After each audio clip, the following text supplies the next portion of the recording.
I fully understand that sometimes I clearly mistake words, for example, or I'm not able to pronounce words correctly. And yeah, that's a problem sometimes.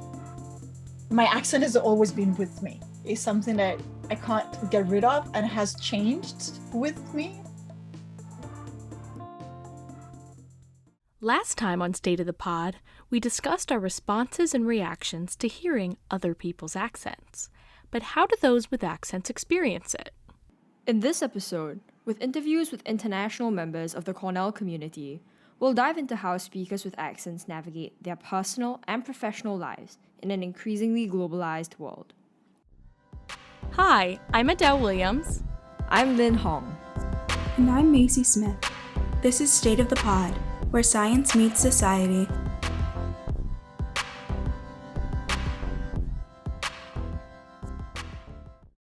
We often think of languages as large, internally consistent systems, but there's actually a lot of diversity within languages themselves. For instance, dialects of a language, like Hinglish or Hindi English, which is spoken in India, or African American Vernacular English spoken in the United States. A dialect of a language can have a distinct vocabulary, syntax structure, and turns of phrase. Another common variation that comes to mind might be an accent, which is a subset of a dialect, referring to its pronunciations, how we say different words. So when two people speak the same language but in different dialects and accents, it's almost like playing the same game with different rules. And you can imagine the confusion that it might create. We spoke to Fath'Ma, an international student at Cornell University, and Professor Chiara Formichi, an associate professor of Asian Studies at Cornell, to learn more about how their accents have colored their experiences. Fath'Ma shared that minor miscommunications with her roommate sometimes arise as a result of her accent. Like, I have to explain myself, and sometimes she just doesn't get what I'm saying, and she'll ask me to repeat and repeat and repeat. I just was like, wait, can you spell the word? And I said the word, and I'm like, oh yeah, you don't say it like that. Like, oh yeah, okay. But still, I get it. She's American, so she's not used to my accent. But so far, it has been a great experience. But for some, these miscommunications can be frustrating or even alienating. Professor Formichi shares her experience as a master's student moving from Italy to England. I could read my material and do fairly well in classes, but whenever I would go to the corner store, I just would not understand what people said because I always studied standard BBC English. And this was so displacing. I mean, I remember arriving in my dorm room as a master's student and having to get a card key for my room and not being able to understand, and the other person obviously not being really able to understand me either, even though I thought that my English was pretty good. Personally, I find it mostly frustrating. It's like, I'm sure I'm saying the word in the way in which I think it's supposed to be said, and why are you not understanding me? What am I getting wrong? What is it that I wasn't told? However, there's not actually one right way to speak a language.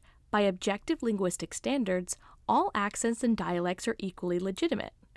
But there are standard dialects and accents within each community, the dialect spoken by the dominant social group. Jessie, a British exchange student, gives us an example of how this works in Britain. I'd describe my accent as kind of RP, which stands for received pronunciation. RP is like associated with the middle class more. It's like sometimes called like BBC accent or Oxford accent, and associated with quite a lot of privilege. So probably, and sometimes people refer to it like you're saying, like as oh, they don't have an accent, but they've got an RP accent. It's kind of become like standard British accent, even though it's actually a minority of people that have that accent. Those who deviate from that standard dialect are marked as speaking with an accent, though technically everyone has an accent. Professor Formichi's experiences show how the very definition of accents is relative to the dominant accent in that specific context. But I know that the way that I talk now, I have an American accent, quote unquote, according to my friends in the UK.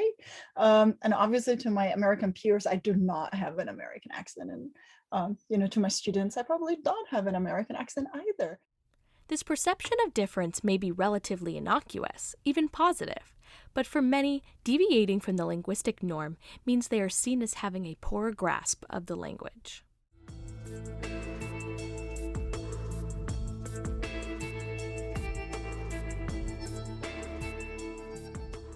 To mitigate the inconveniences and stigma attached to non-standard accents and dialects, some people code switch.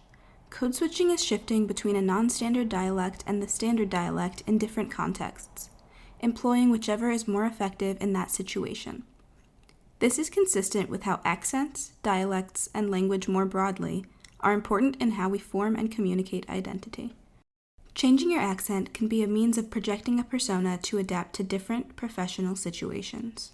When I'm talking formally and I am reading out or thinking, being more mindful about what I say, often I have my English accent, my British English accent comes through more profoundly, kind of someone my perceived educated and perceived posh self, which obviously is not who I am, but definitely if I'm in a more formal environment, I try to have as what I consider as clean an accent as possible.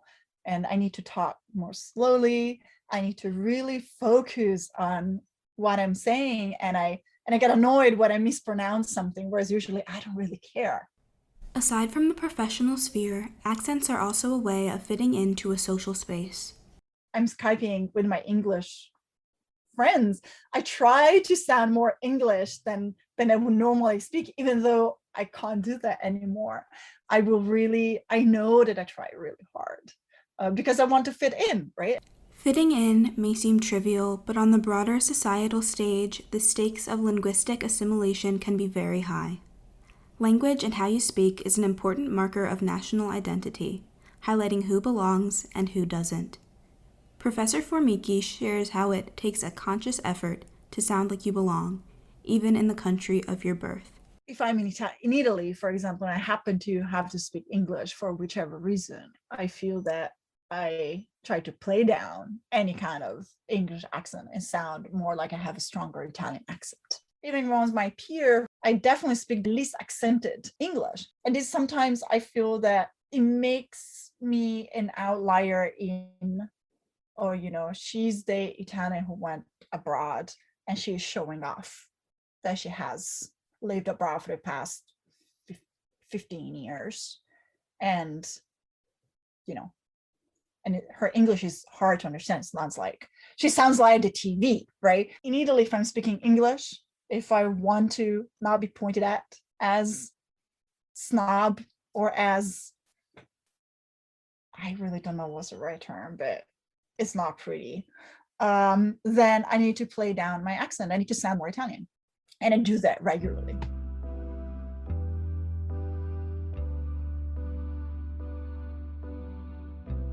As much as dialects and accents are dynamic, evolving according to different situations, they are also enduring cultural and emotional touchpoints.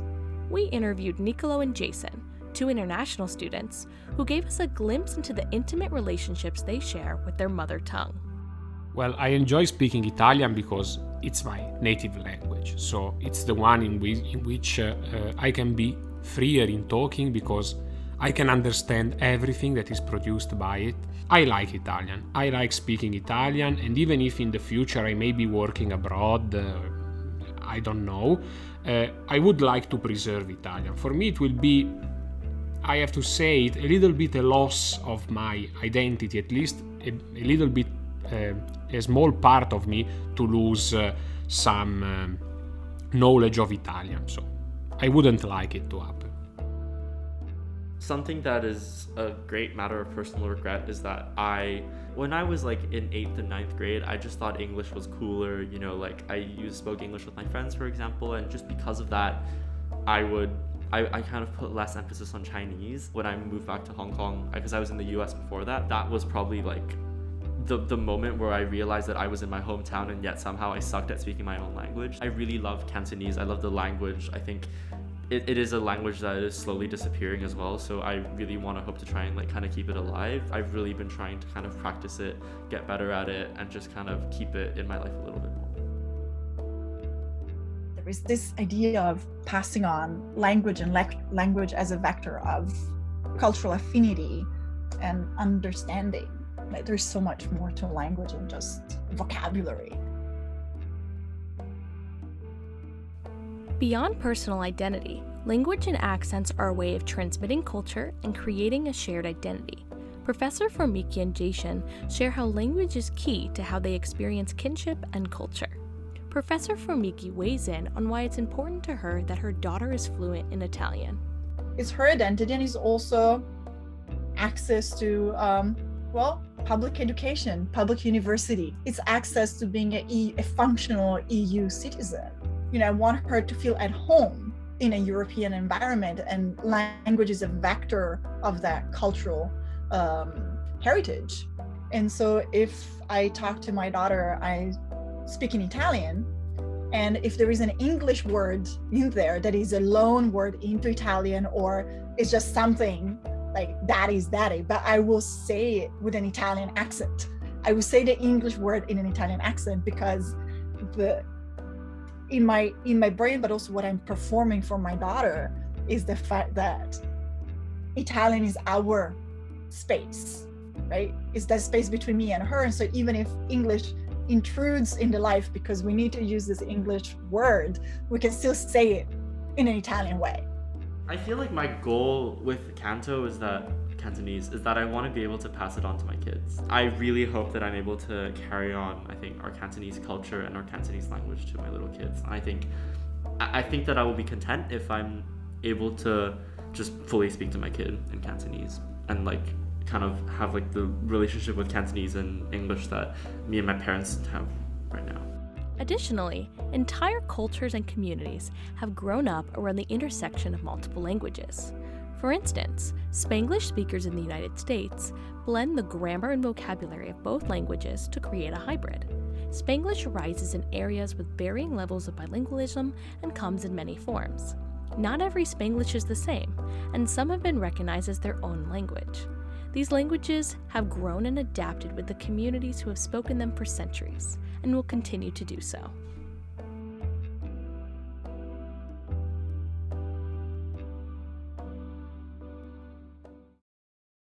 The average American is more likely than ever to interact with someone who speaks English as their second language.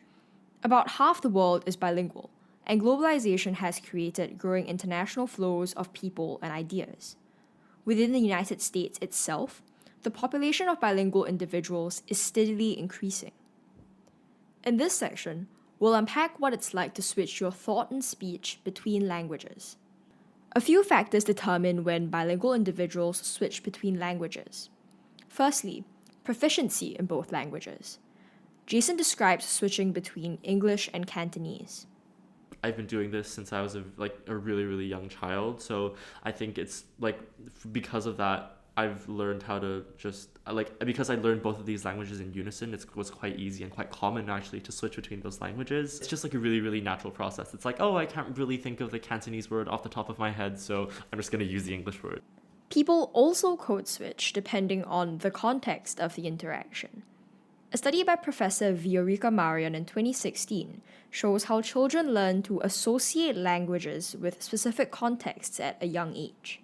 She found that children in bilingual households appeared to know who spoke which language early on, and would often choose the correct language to communicate with them.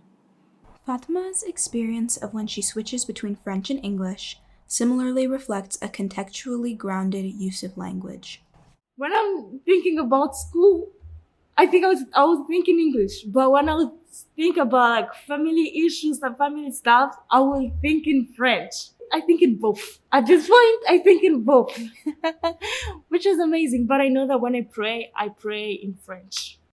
Psychologists found that the language bilingual individuals are thinking in influences their thought processes. The foreign language effect, proposed by Casasanto et al., is that when given a problem scenario in their non-native language, bilinguals are less likely to be influenced by cognitive biases stemming from the way the problem is presented, compared to when using their native language. For instance, individuals thinking in their non-native language were less likely to commit causal fallacies and equate correlation to causation. They were less superstitious, being less likely to attribute negative emotions to events seen as unlucky, like broken mirrors.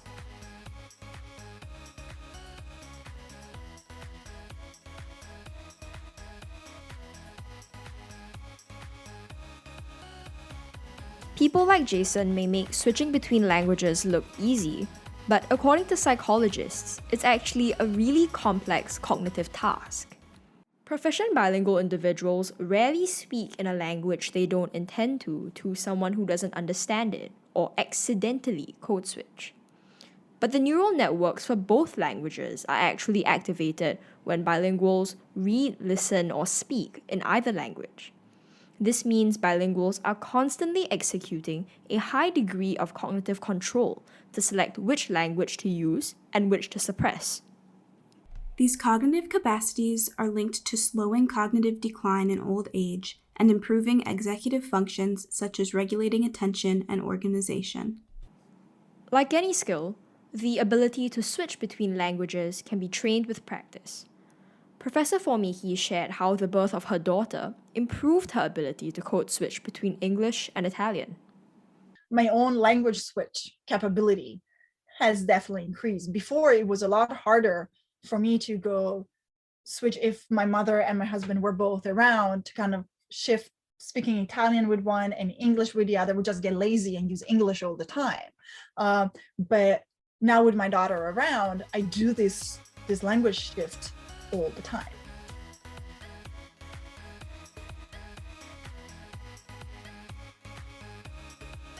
But taking a step back, learning a second language and speaking and thinking in it can all be extremely challenging. The multitudes of Duolingo users out there might agree. It takes years to develop a native intuition of a language. Fath'Ma shared her experiences transitioning from a French-speaking environment to an English-speaking environment.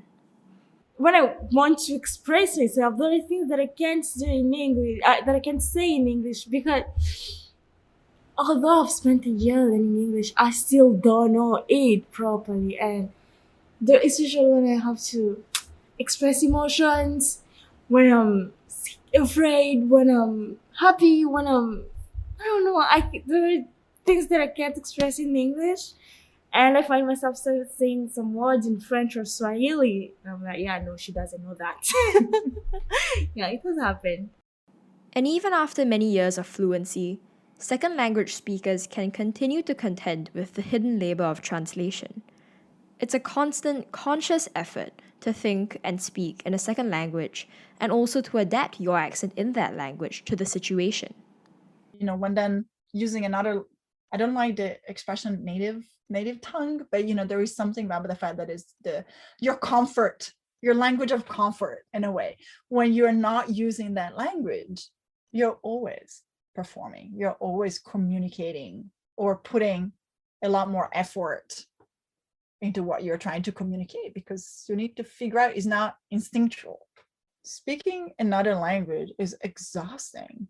We can pretend that is second nature. We can pretend, in the past 15 years of my life, English has been my primary language of operation, but it is exhausting. There is a process of translation, of transmutation. Is exhausting to talk about feelings, the way that things that we encountered, and difficulties, the struggles. It's to translate this into another language. And so when I'm comfortable, if it's after dinner, I'm sharing something with my family, my accent might slip, my English structures might not make much sense, and I might not be using the correct word, because I don't feel that I have to perform up to a certain standard. And so obviously accent is the first thing, but there is so much more than that.